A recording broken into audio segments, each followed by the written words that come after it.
أشهد أن محمد رسول الله.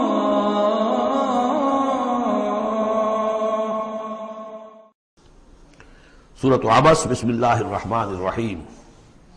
عبس وتولى ان جاءه الأعمى وما يدريك لعله يزكى أو يذكر فتنفعه الذكرى أما من استغنى فأنت له تصدى وأما من جاءك يسعى وهو يخشى فأنت عنه تلهى كلا إنها تذكرة فمن شاء ذكره في صحف مكرمة مرفوعة مطهرة بأيدي سفرة كرام بررة. صدق اللہ العظیم.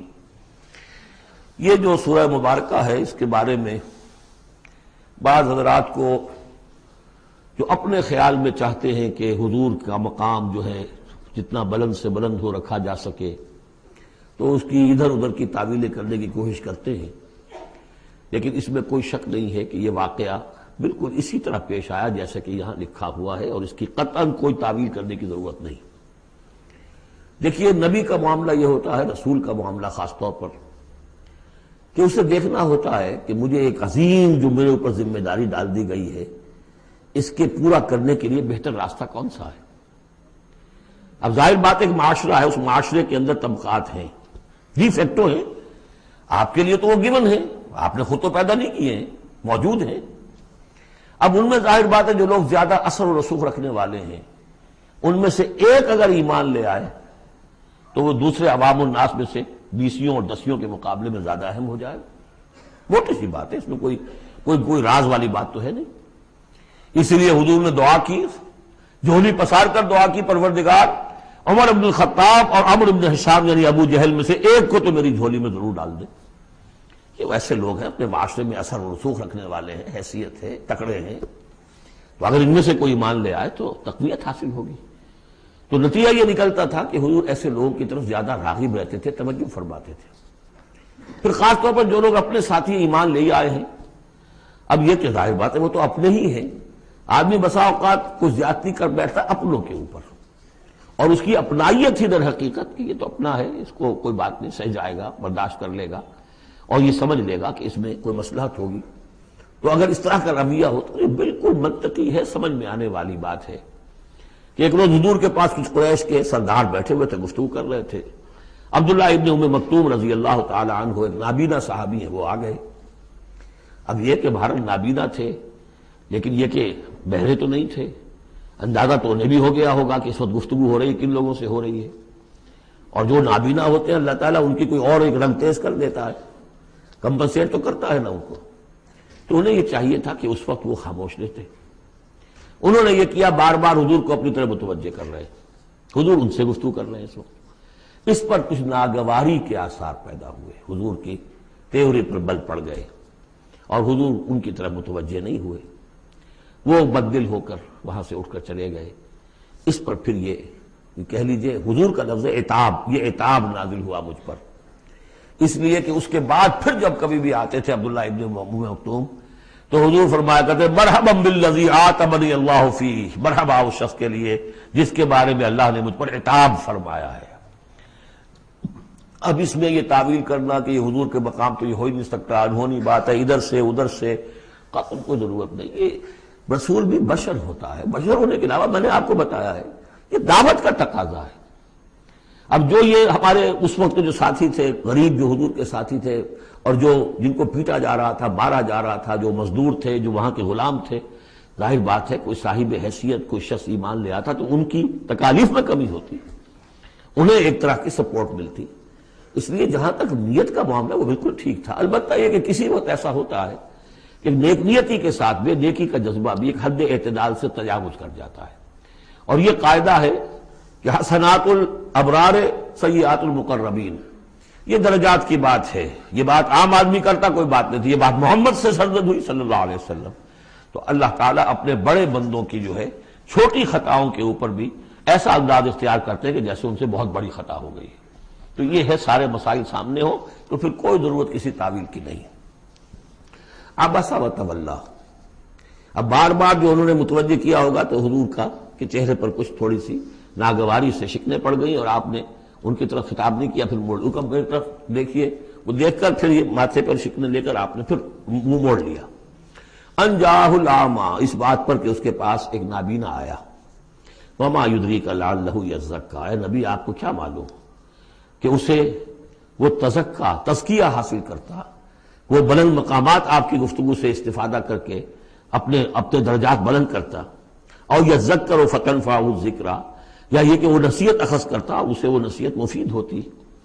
اما من استغنی، آپ کا معاملہ یہ ہے کہ جو مستغنی ہے، سننے کو تیار نہیں ہے، فانت لہ تصدیٰ، تو آپ ان کے فکر میں رہتے ہیں، آپ ان کے پیچھے اپنے آپ کو ہلکان کرتے ہیں۔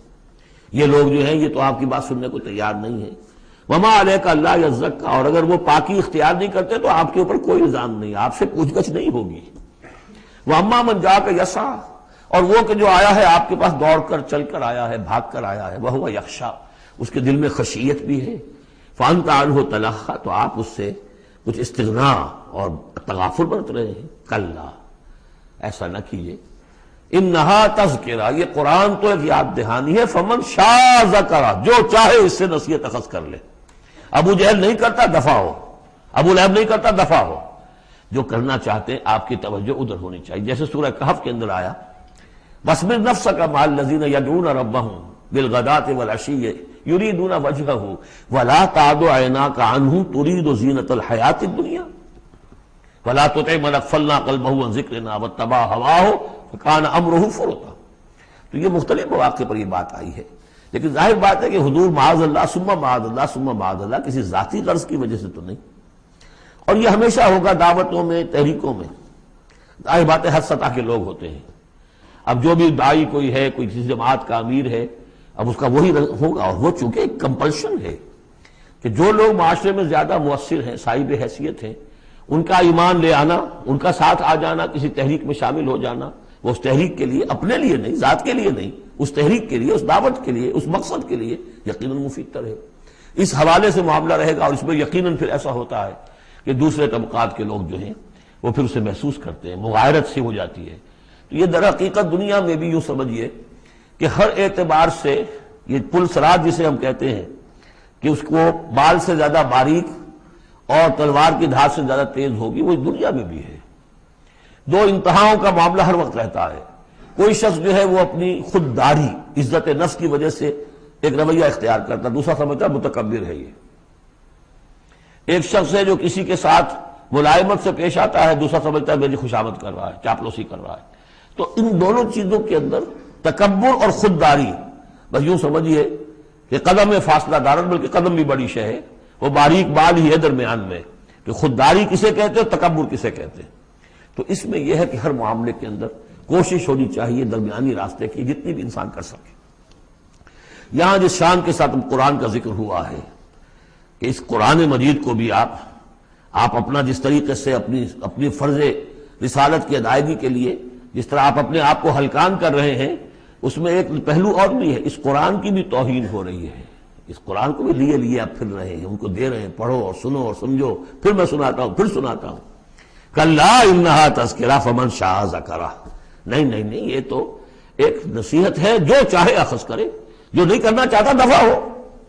فی صحف مکرمۃ، اور یہ قرآن اصل میں تو ہے بڑے باعزت صحیفوں میں، بلکہ یہ چوتھا مقام آ گیا، اگرچہ یہاں پہ لفظ نہیں آیا ہے وہ، جیسے کہ ہم پڑھ چکے ہیں حوامیم کے سلسلے میں۔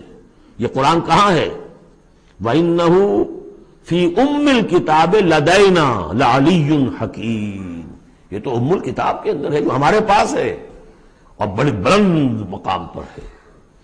اور سورہ واقعہ میں ہم پڑھ چکے ہیں یہ قرآن کہاں ہے؟ فی کتاب مکنون لا یمسہ الا المطہرون، یہ تو چھپی ہوئی کتاب میں ہے، مخفی کتاب میں ہے، اسے چھو ہی نہیں سکتے مگر صرف وہی جو نہایت پاک باز ہیں۔ کون ہے نہایت پاک باز؟ فرشتے ہیں، ان کے ساتھ نفس امارہ ہے ہی نہیں، ان کے ساتھ وہ عالم خلق کا کوئی تقاضا ہے ہی نہیں، وہی ہے کہ جو اس کے وہاں پر جو ہے ان کے سامنے وہی لکھنے والے، ابھی آ جائے گا لکھنے والے، آگے چل کر آئے گا۔ وہ یہ قرآن کہاں ہے؟ بل ہوا قرآن مجید فی لوح محفوظ، تو لوح محفوظ، کتاب مکنون، ام الکتاب، اصل قرآن وہاں، جیسا کہ بارہا میں نے کہا، یہ تو قرآن کی مصدقہ نقول ہے جو اللہ نے ہمیں فراہم کر دی، اصل قرآن وہاں ہے۔ اسی کا تذکرہ یہاں ہو رہا ہے فی صحف مکرمۃ. وہ ام الکتاب جو ہے وہ تو بڑے مکرم، بڑے معزز باعزت ورقوں میں ہے. مرفوعہ، بلند و بالا، مطہرہ، نہایت پاک، بے ایدی سفرۃ، وہ ان کے ہاتھوں میں ہے لکھنے والے فرشتے. وہاں سے نقلیں تیار کر کر کے بھی تو آخر بھیج رہے ہیں نا وہ. بے ایدی سفرۃ کرام بررہ، اور وہ خود بھی بڑے باعزت ہیں، بڑے نیک ہیں. تو یہ ہے قرآن مجید کا مقام.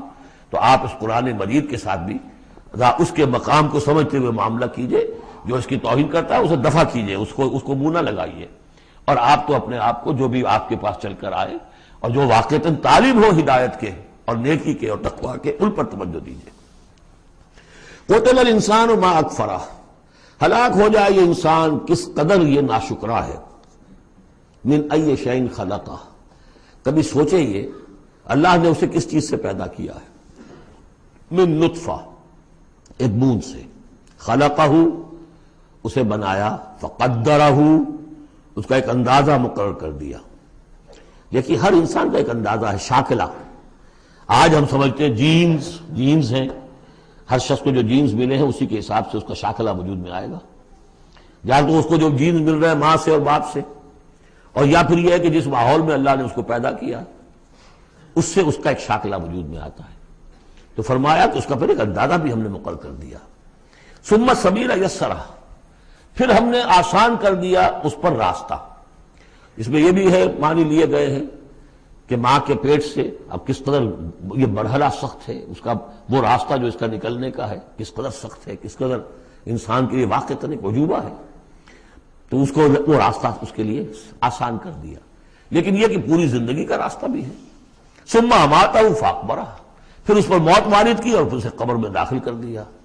ثم اذا شاء انشرہ، پھر جب چاہے گا اسے اٹھا لے گا. اب اس میں جو اصل ہے ردم کو دیکھیے، جب یہ کیا پھر یہ کیا پھر یہ کیا پھر یہ کیا پھر، تو کیا یہی مشکل ہے کہ دوبارہ اٹھا نہیں سکتا؟ قتل الانسان ما اکفرہ من ای شیء خلقہ من نطفہ خلقہ فقدرہ ثم السبیل یسرہ ثم اماتہ فاقبرہ ثم اذا شاء انشرہ کلا لما یقض ما امرہ. کوئی نہیں، لیکن اس نے تاحال وہ بات پوری نہیں کی جس کا کہ اسے حکم دیا گیا تھا. فَلْيَنظُرِ الْإِنسَانُ إِلَىٰ طَعَامِهِ، تو ابھی اگر کوئی شک ہے تو ذرا انسان غور کرے اسے کس طرح پیدا کیا تھا، اب اس کے لیے غذا کہاں سے اللہ دے رہا ہے، اس کا پیدا کرنے والا. فَلْيَنظُرِ الْإِنسَانُ إِلَىٰ طَعَامِهِ، وہ ذرا اپنے کھانے کو دیکھو، غذا کو دیکھے. أَنَّا صَبَبْنَا الْمَاءَ صَبًّا، ہم نے آسمان سے بارش برسایا جیسے کہ برسایا جاتا ہے، پانی برسایا. ثُمَّ شَقَقْنَا الْأَرْضَ شَقًّا، پھر ہم نے زمین کو پھاڑا جیسے کہ وہ پھٹتی ہے، اس میں سے وہ پھر کونپلیں نکلی ہیں. فَأَنبَتْنَا فِيهَا حَبًّا، ہم نے اگا دیے اس میں اناج. وَعِنَبًا وَقَضْبًا، اور اس میں انگور بھی اور مختلف ترکاریاں بھی، ککڑیاں وغیرہ. وَزَيْتُونًا، اور زیتون، وَنَخْلًا، اور کھجوریں. وَحَدَائِقَ غُلْبًا، اور بڑے گھنے اور گنجان باغ. وَفَاكِهَةً، اور میوے. وَأَبًّا، اور چارہ تمہارے جانوروں کے لیے. مَتَاعًا لَكُمْ وَلِأَنْعَامِكُمْ، یہ تمہاری ضروریات کی بہم رسانی ہے، تمہارے لیے بھی اور تمہارے چوپایوں کے لیے بھی. کس قدر یہ مضامین جو ہے مل رہے ہیں سورہ نازعات کے اور عبس کے. فَإِذَا جَاءَتِ الصَّاخَّةُ، وہاں کیا تھا؟ فَإِذَا جَاءَتِ الطَّامَّةُ الْكُبْرَىٰ، یہاں آیا فَإِذَا جَاءَتِ الصَّاخَّةُ، جب وہ آ جائے گی کان پھوڑنے والی. یعنی جب وہ سور میں پھونکا جائے گا تو وہ جو کان پھوڑنے والی آواز آئے گی. یوم یفر المرء من اخیہ، اس دن بھاگے گا انسان اپنے بھائی سے. وامہ، اور اپنی ماں سے. وابیہ، اور اپنے باپ سے. وصاحبتہ، اپنی بیوی سے. وبنیہ، اپنے بیٹوں سے.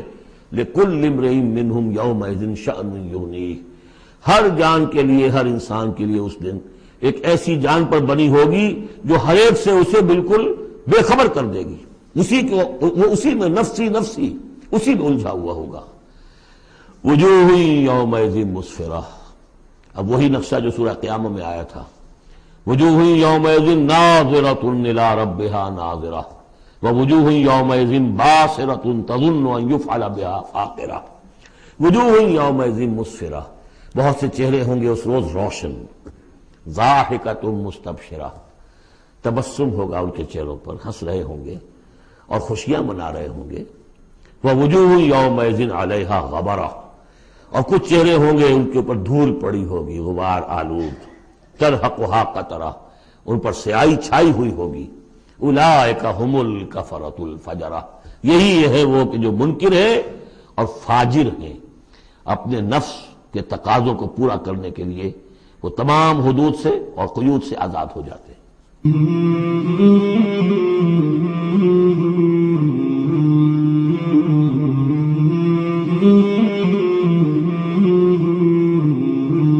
مولاي صل وسلم دائما أبدا على حبيبك خير الخلق كلهم. مولاي صل وسلم دائما أبدا على حبيبك خير الخلق كلهم. مولاي صل وسلم